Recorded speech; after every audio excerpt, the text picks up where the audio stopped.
My name is Amy Van Arkel. I'm Executive Director of Agape Therapy and Physical Therapist Assistant, as well as continuing to do massage therapy.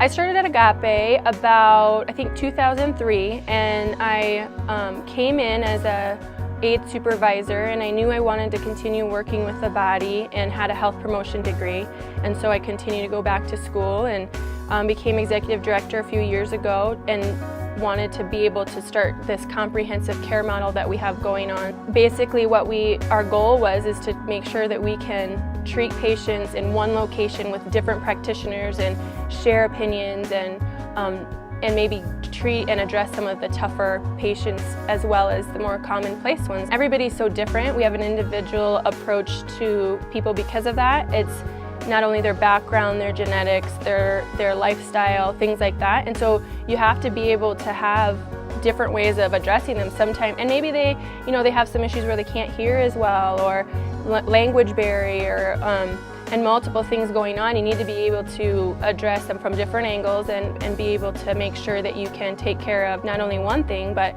establish that relationship so you can continue down the road if something else crops up. You know each other, you're comfortable. That trust is a big factor in care, and that's part of why having a good relationship is so important to us as a staff.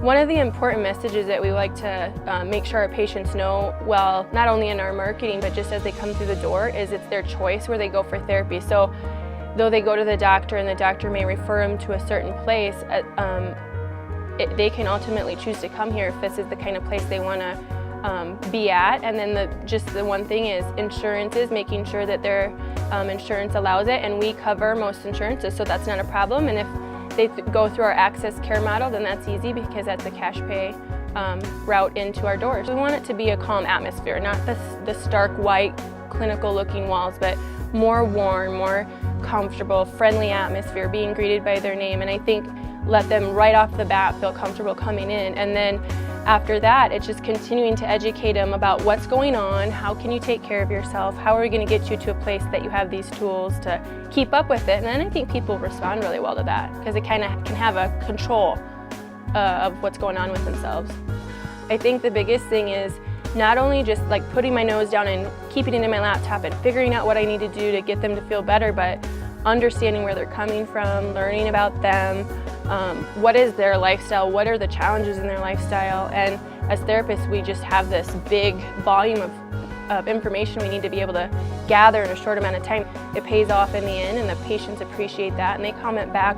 It's probably one of the bigger comments back is, you really got to know me, I felt very comfortable, and so that's a good sign that